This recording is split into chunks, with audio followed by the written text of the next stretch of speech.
Mega కుటుంబ సభ్యుల్లో ప్రస్తుతం పవన్ కళ్యాణ్ గారి చిన్న కుమారుడు మార్క్ శంకర్కి జరిగిన ప్రమాదం గురించి ఆందోళన చెందుతున్న విషయం మనకందరికీ తెలిసిందే. ప్రస్తుతం పవన్ కళ్యాణ్ గారి చిన్న కుమారుడైన మార్క్ శంకర్ సింగపూర్లో చదువుతూ ఉన్నారు. ఒక స్కూల్ బిల్డింగ్లో అగ్ని ప్రమాదం చోటు చేసుకోవడంతో మార్క్ శంకర్కి కొన్ని గాయాలయ్యాట. దీంతో ఆసుపత్రికి తరలించి వైద్యం అందిస్తున్నారు. ప్రస్తుతం మార్క్ శంకర్ ఆరోగ్యం బాగానే ఉందని, ఎవరూ ఆందోళన చెందవద్దంటూ పవన్ కళ్యాణ్ గారు ట్విట్టర్ ద్వారా ప్రకటించిన విషయం తెలిసిందే.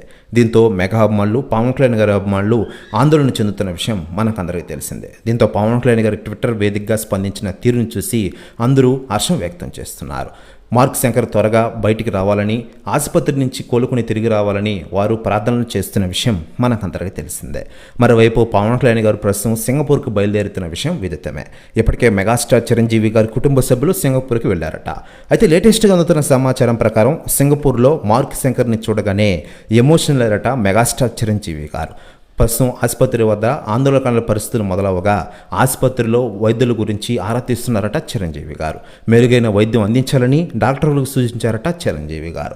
మరోవైపు మార్క్ శంకర్ ప్రస్తుతం ఆరోగ్యంగానే ఉన్నారని, త్వరలోనే ఆయన డిశ్చార్జ్ అవుతారని వార్తలు వైరల్ అవుతున్నాయి. ప్రస్తుతం న్యూస్ కూడా తెగ వైరల్ అవుతుండగా ఇప్పటికే చిరంజీవి గారు, ఆయన భార్య సురేఖ, అలాగే రామ్ చరణ్, ఉపాసన కూడా సింగపూర్కి బయలుదేరిన విషయం మనకందరికీ తెలిసిందే. పవన్ కళ్యాణ్ గారు కూడా కొద్దిసేపటి క్రితమే సింగపూర్కి బయలుదేరి వెళ్లారు.